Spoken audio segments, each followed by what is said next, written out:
Shalom, selamat pagi saudara-saudara yang dikasihi oleh Tuhan. Setiap kita tentu rindu memiliki hubungan yang dekat dengan orang-orang yang kita kasihi. Demikian juga dengan Tuhan. Ia merindukan kita memiliki hubungan yang intim dengannya.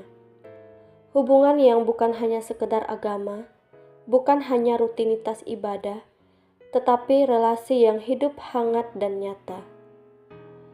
Pagi hari ini kita akan merenungkan tentang keintiman dengan Allah yang membawa kita kepada perubahan hidup yang sejati. Sebelum kita membaca dan merenungkan kebenaran firman Tuhan, mari kita berdoa. Bapa yang baik, pagi ini kami datang dengan hati yang haus akan Engkau.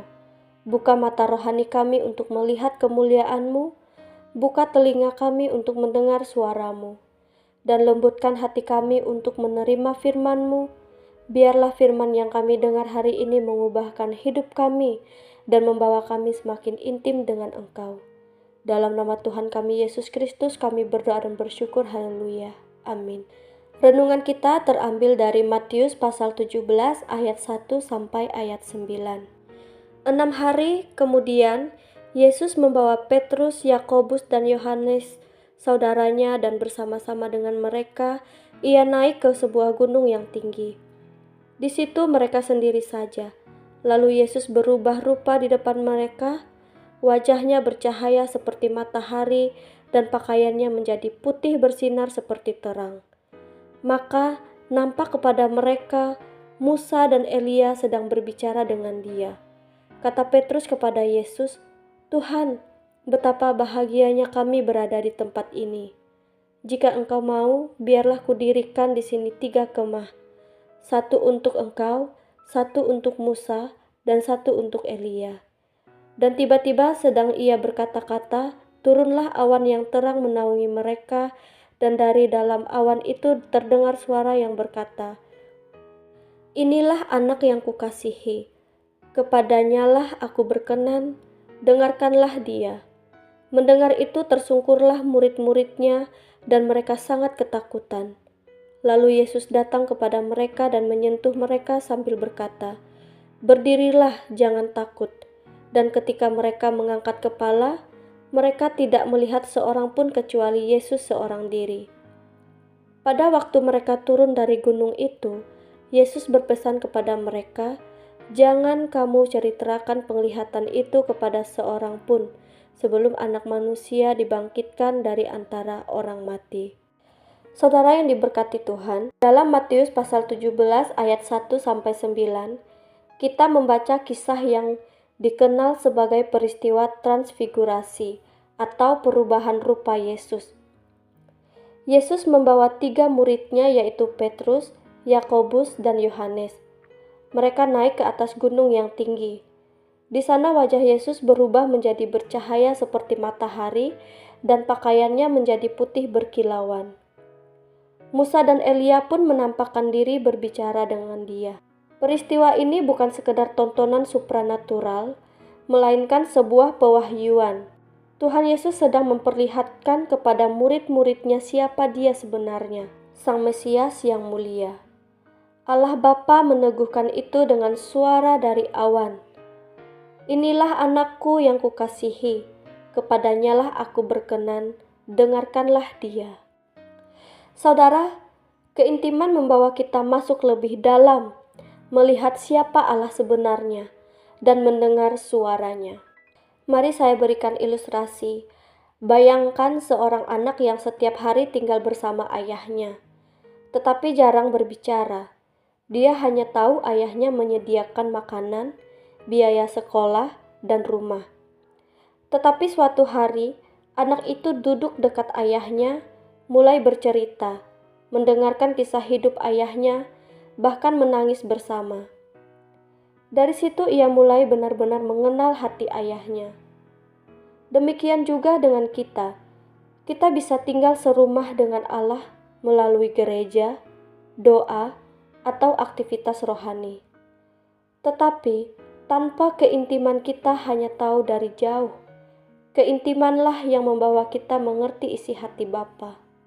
Dari renungan ini, ada beberapa hal praktis yang bisa kita lakukan untuk hidup intim dengan Allah. Yang pertama, luangkan waktu pribadi dengan Tuhan setiap hari. Sama seperti Yesus mengajak murid naik ke gunung. Keintiman butuh tempat khusus. Sediakan waktu untuk doa pribadi, baca Alkitab, atau sekadar diam di hadapannya. Yang kedua, belajar menyerahkan diri sepenuhnya. Petrus ingin mendirikan kemah bagi Yesus, Musa, dan Elia. Tapi Tuhan menunjukkan bahwa fokus utama adalah Yesus. Keintiman berarti belajar menyerahkan agenda kita dan mengikuti kehendak-Nya. Yang ketiga, mendengar suara Tuhan dan taat. Allah Bapa berkata, "Dengarkanlah Dia." Banyak orang ingin mendengar suara Tuhan, tetapi tidak siap taat. Keintiman sejati adalah mendengar dan melakukan firman. Dan yang terakhir, menguatkan iman di tengah penderitaan. Yesus menunjukkan kemuliaannya sebelum menuju salib. Artinya keintiman dengan Tuhan menguatkan kita untuk menghadapi penderitaan. Hidup tidak selalu mudah, tetapi keintiman membuat kita tetap kuat. Saudaraku yang diberkati Tuhan, keintiman bukan hanya soal doa panjang, bukan juga soal puasa rutin. Inti dari keintiman adalah hati yang melekat kepada Tuhan. Sama seperti Daud menulis dalam Mazmur pasal 15 ayat 1, "Tuhan, siapa yang boleh menumpang dalam kemah-Mu? Siapa yang boleh diam di gunung-Mu yang kudus?" Jawabnya adalah orang yang hidup benar, jujur, dan setia di hadapan Allah. Keintiman membawa kita kepada perubahan hidup, dari egois menjadi rela berkorban, dari takut menjadi berani, dari bimbang menjadi percaya. Pagi ini mari kita buat komitmen. Saat teduh setiap pagi sebelum memulai aktivitas, belajar mendengarkan suara Tuhan sebelum mengambil keputusan. Berani menyerahkan beban hidup kepada Tuhan. Percaya Ia memegang kendali kita. Dengan begitu, hari ini bukan hanya sekedar berjalan seperti biasa, tetapi menjadi hari di mana kita berjalan intim bersama Allah. Amin untuk kebenaran firman Tuhan.